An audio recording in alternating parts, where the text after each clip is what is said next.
So let's get it to the former Jaguar, now Dolphin, of course, Jalen Ramsey. Will he not play? And if he doesn't play, tell us about Ethan Bonner, Storm Duck. Absolutely. Just been working on this all morning. Me and one of my colleagues, Ian Rappaport, broke the news on Jalen Ramsey becoming the highest paid cornerback again. So there's a lot of speculation about his hamstring injury, and he was back at practice today. I just watched him work out about 15 minutes ago, and so he was backpedaling well. He was doing individual drills. Mike McDaniel said that he did not know at this stage if Ramsey would play. Ramsey hasn't practiced much the last 3 weeks with that hamstring injury. But I will say this, he's a vet who has played a lot of games even when he hasn't practiced much. And so I would anticipate, it's more likely than not that you see some version of Jalen Ramsey out there. Now, I will say this, the Dolphins have been very careful in the fact that they played Thursday again against the Buffalo Bills after the Jaguars game. And so Mike McDaniel called himself Mr. Load Management today. And so there could be a capacity where Jalen Ramsey plays but doesn't play a full workload. And if so, you do see your Ethan Bonners, your Storm Ducks, as you mentioned.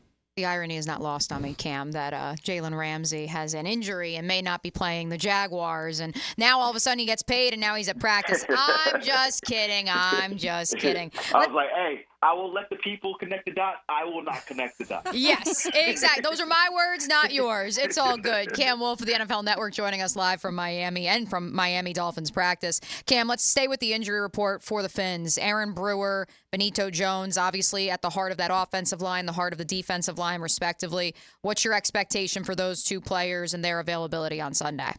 I expect both Aaron Brewer and Benito Jones to play. I talked to Aaron Brewer in the locker room out here in Miami yesterday. He actually told me he broke a bone in his hand a month ago, and he had surgery in it. I believe he had pins placed in, but he said he's practiced all week. He snapped all week. The injury was on his right snapped hand.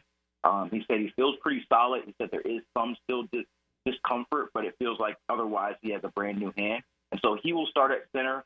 Liam Eichenberg, who had been playing center in his place, will start at right guard, and I anticipate Benito Jones playing at defensive tackle. But those guys may be less than 100%, talking about Brewer and Benito Jones. And so one thing I'm watching is the battle between Aaron Brewer and Eric Armstead inside, because as you guys know down in Jacksonville, it's a huge addition.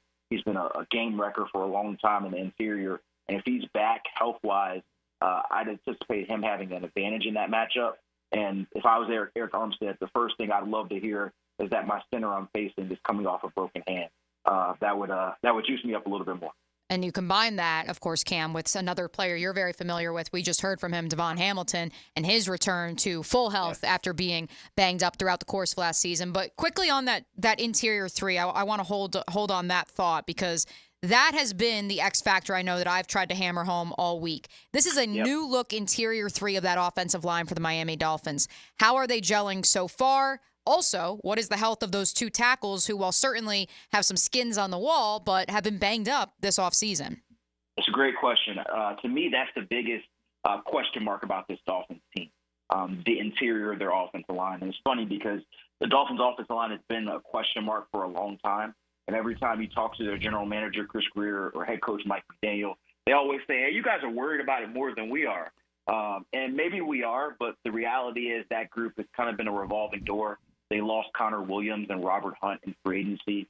Both signed pretty nice deals. And so they brought in guys who were largely backups last year to fill those roles. And so Rob Jones will be their starting left guard. He was on the team last year as a backup. Aaron Brewer came over from Tennessee as the center, and he'll be the new center. And then their right guard is Liam Eichenberg, who has largely been a backup here as well. And so, yes, I would certainly be concerned, but the Dolphins believe their advantage is that Tua, their quarterback, gets the ball out of his hands quicker than any quarterback in the league. And so I don't anticipate the Dolphins winning that battle against the Jaguars' defensive line. Their hope, though, is that they can win it enough to be able to get the ball out to Tyreek and Waddle before they get home. So that, to me, is a huge storyline. Can the Jags get there before Tua can get the ball out? Now, Cameron, I know we want to get to the offensive side of the ball, but I do have another question when it comes to the defense, because obviously one of the bigger names that will not be playing is Bradley Chubb. And I know Miami obviously spent draft picks on both Chop Robinson and Mo Kamara. And then when you're talking about the other guy, Ogba, who I honestly was kind of keeping an eye on in the offseason. But what are the expectations when it comes to that linebacker room? What can the Jaguars expect out of them without a Bradley Chubb? Yeah, it's a great question, because the pass rush on the defensive side of the spectrum was a huge question mark all offseason. They actually had Shaquille Barrett, who they signed in the free agency period, hoping he would be a big factor, and he retired a day before the training camp started. And so they've been trying to find pass rush the entire camp. They did get good news that Jalen Phillips, probably their lead pass rusher along with Bradley Chubb, will play in this game. He's coming off a torn Achilles less than 10 months ago. He had a remarkable recovery. But he's one of those guys I'd expect to be on some sort of pitch count. I don't know what that number is going to be yet, but he won't play the full game. You probably see him a lot in third down situations when they really need him. But he's probably going to be their number one pass rusher when he's on the field, and then Alba on the outside. And then they drafted Chop Robinson, their first-round pick, and he'll play a lot as well as that third pass rusher. So I'd expect them to be more aggressive than they were last year in terms of blitzing. They want to get home. And so with the question marks early, Bradley Chubb's on PUP, so he's out for the first 4 weeks. I'd anticipate them sending a little bit more aggressive blitzes to try to affect Trevor Lawrence in that pocket. Cameron Wolfe with us from NFL Network. All right, let's switch it to the Jags offense. What are the Dolphins saying about Brian Thomas Jr.? Yeah, I think the speed is the first thing that stands out. We're talking to some of their cornerbacks here, and there's a uncertainty because he hasn't played with the Jags in a regular season game of how much of a factor he's going to be in the flow of things. But that speed definitely catches attention. A couple of DBs I was talking to was commenting about his catch against Atlanta, and kind of an eye-opening play of how he can make plays and with his speed. So I'd anticipate them giving that a lot of respect. For a while, the Jaguars was, hey, you got to protect the middle of the field for Christian Kirk and Evan Ingram. If so, then you can really slow down their passing attack. But the fact that they have Brian Thomas and now Gabe Davis, I think you'll see them play a little bit more too high to give those guys respect early on. But one thing that really has been a focal point here is these guys are knowing Travis Etienne is a factor. I don't think they're fooled by the fact that he had a low yards per carry last year. I think that he is their number one priority going into the game. They got to figure out how to not let Travis Etienne wreck this game, whether as a running back or as a receiver. So I think priority number one is for them to slow down Travis Etienne, and number two is to prevent those explosives down the field with Brian Thomas and Gabe Davis. That's interesting, Cam. I didn't think that'd be the case. I mean, the Dolphins' run defense last year, was that something that was a focal point at a bigger macro level that perhaps lends itself to the ETN, perhaps he needs to be, priority number one? Yeah, they were solid in run defense, nothing special, nothing terrible, but I will say a big loss they had in free agency was Christian Wilkins. He left to go to Las Vegas Raiders, got a massive $27.5 million deal, and they didn't have a lot that they did to replace him, like Calais Campbell, who you guys know well down there in Jacksonville, came back there, but Calais Campbell just turned 38 this past week, so I talked to Calais in the locker room, and he's like, hey, I want to play as much as I can, but I'd imagine they're going to have me closer to, 35, 40 rep area, maybe 45 reps. And so I'd anticipate him being more of a rotational defensive lineman rather than a full-time guy like Christian Wilkins did. They also lost their nose tackle, Raekwon Davis, in free agency. And so that's the area that got really depleted. And both of those guys I mentioned, Wilkins and Davis, were their best two run stuffers inside. So there's a little bit of unknown about how their run defense is going to be with those defensive tackles. And so if Jacksonville can establish their physicality with their O-line, that's definitely an area they're worried about and want to spend some extra attention on. Yeah, let me hit that part home. Let's hit it even further home, Cam, because that was the other big X factor that I noticed just looking at the Dolphins with the loss of those two players in free agency. Who do you expect, if Calais truly is on a pitch count of sorts just by being a veteran, who do you expect to be lined up and be rotating in and out of that interior, especially because, as you just alluded to, while Benito probably is going to play, he's going to be limited in some form or fashion, right? Yeah, he's coming off an injury. Again, I think that, I think it's very important, and it's weird to say because the NFL's long not done this, that the Dolphins are concerned about playing Buffalo on Thursday. And so, Mike McDaniel saying that I missed their load management, I think really caught my eyes.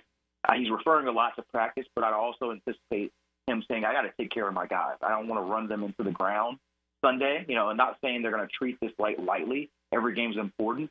But I think for guys that are banged up, guys who are older, you may not see them play whatever their normal game snap count may be just because it's week one, because they have a game the next day in that respect. And so, yeah, I'd say Zach Sealer will be their main defensive tackle.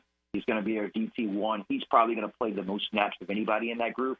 And then I think you'll see a combination of Benito Jones. You'll see a combination of Calais Campbell out there. You'll see, I would say you might even see like some of their defensive ends, like Emmanuel Ogbah playing inside a little bit. And so I think they'll just have a variety of different guys playing maybe a different amount of snaps than they normally would just because of injuries, because of load management. And so, again, I think that along with what we discussed with the Dolphins' interior offensive line are the two areas where the Jaguars could potentially exploit this game in the trenches and try to take an advantage.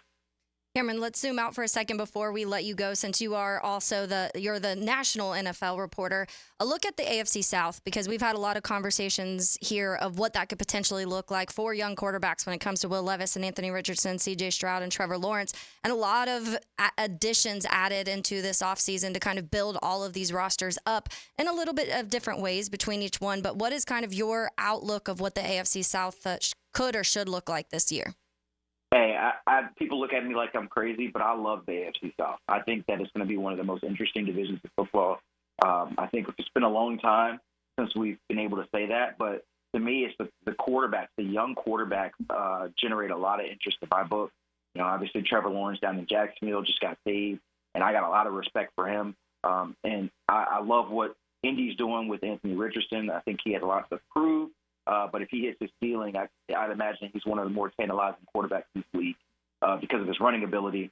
And you got Will Levis, obviously, who, maybe is the least known quarterback in this room, but I watched him in a couple games last year. He runs like he's a linebacker, and I think that always makes them interesting. And maybe the guy who's considered the class of the division right now, and C.J. Stroud, because of what his rookie year did. I think you go into this year with the Houston Texans as your favorite to win the division. C.J. Stroud is probably considered from more people the best quarterback in the division. But I like where the Jaguars are because last year they were the Texans. They were the team that everybody was hyping up to make a dark horse Super Bowl run and the darlings. And this year they're a little bit under the radar, maybe slept on, for people outside of the building. And I think that's a good thing for them to, maybe they were humbled a little bit by how December went last year and they can get back to the grind. And I'm curious how the Texans respond early in the season with all the hype they've had, with everybody throwing their best punches. I think this division race could be neck and neck with Jacksonville, with Indy, and with Houston. And I can't wait to see it. Yeah, last year it came down to week 17, so certainly it could play out like that again. Cameron, who wins the game on Sunday, Jags or Dolphins? I've got the Jacksonville Jaguars. Wow. I think that, yeah, I know. People in Miami, I've said that to a couple people, and they give me the same reaction. I think Miami on paper has the more talented team. I do think that Miami will get it together, but I am a little concerned about some of the things they dealt with early in the season, whether it's early in training camp, whether it be injuries, whether it be just kind of getting in the flow of things. And I think for the Dolphins, their big question mark is how do you perform well in January in the playoffs and winning a playoff game for the first time in 24 years? Well, you got to get there. And so I'm a little concerned about do they start off slow with a lot of focus on some of the things I mentioned, load management, trying to prep for latter parts of the season. Now, if Tyreek Hill goes off for 200, all bets are off, as he's known to do, and that could be an X factor. But I do think that the advantage that the Jags can have in the trenches could play a big factor on Sunday. Cameron, we really appreciate your time. Enjoy the game. Appreciate you, ladies. Hey, Mia here, and thanks so much for watching 1010XL Jaguars. For even more coverage of the Big Cats, be sure to subscribe to 1010XL Jaguars.